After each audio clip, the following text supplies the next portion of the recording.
যে প্রোডাক্টগুলা টুথপেস্ট, সাবান, shampoo, coffee অন্যান্য মার্কেট থেকে আমরা ইউজ করতেছি, একবারে নতুন কেক আসছে, একবারে নতুন ইনশাআল্লাহ। তো কত বছর হয়েছে আপনার কাটা? 12-13 বছর। 12-13 বছরে দাঁত তো মাজতেছেন নাকি মাজেন না? কি টুথপেস্ট ব্যবহার করেন? কলগেট অথবা পেপসোডেন্ট নাকি? সাবান গোসল সময় লাগান না? শ্যাম্পু তো লাগান। এই যে এখন শীত আসছে, বডি লোশন লাগান না?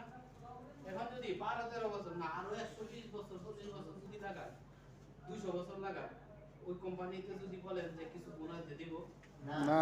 কমিশন দিয়ে দিব, যে বাগান থেকে নিছেন, যে সুপার মার্কেট থেকে নিছেন দিব, বেশি হলে কি করবো? সিকিউরিটি যাবে। আরো বেশি হলে কি বলবো? পুলিশ দেখা এটা তো আমাদের পাঠাবো, আপনার নাই। আপনার কেউ টাকা রাখবেন না, আপনার কেউ টাকা রাখবেন না।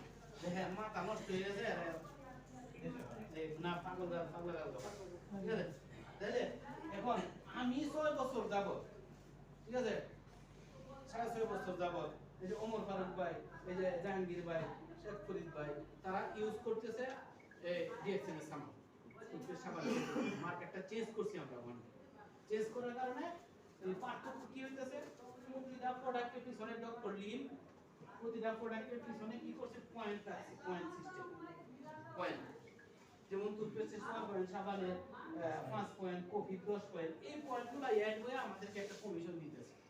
তাহলে আমরা যে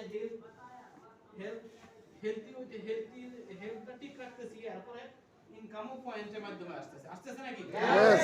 তাহলে এইভাবে পয়েন্ট আস্তে আস্তে কিন্তু আমাদের এই সম্পদ রেল হচ্ছে। এখন দেখেন, আমরা ছোটবেলা শুনছি না যে আয় বুঝে ব্যয় করো, শুনছি না? এখন কিন্তু ব্যয় বুঝে আয় করতে হবে। Yes or no? ইয়েস। কারণ যে সংসারটা গত 10 বছর আগে 10,000 টাকা দিয়ে চলতো, এই সংসারটা কিন্তু এখন 30,000 দিয়ে চলে না, চলে?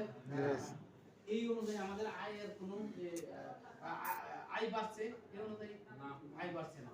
তাহলে এখন আমাদের যে ব্যয়, এই যে এক্সপেন্স, ঠিক আছে, ইনকাম শুরু, এখন ব্যয় কি আমরা শুরু করতে পারি? আমাদের ছেলেরা কি যে আচ্ছা ব্যয় কমাই, ছেলে মেয়ের স্কুলে দিব না, ঠিক আছে, খাওয়া 3 বেলা মধ্যে 1 বেলা খাবো, এভাবে কমাইতে পারবো না? কমাইতে পারবো না। তাহলে তাহলে কি করতে হবে? দেখেন, এই যে আমরা আমি সবসময় উদাহরণটা দিই, শুরু সময় এমন খেলতাম যে এইটারে না স্পর্শ করে ছোট বানাচ্ছে, ঠিক আছে, এটারে না স্পর্শ করে ছোট বানাও, অনেকে পারতো না। তাহলে এটার সাথে বড় একটা দাগ দিয়ে দিলে এটা ছুটে গেছে, বুঝলি? এটা কিন্তু আমরা বলতাম।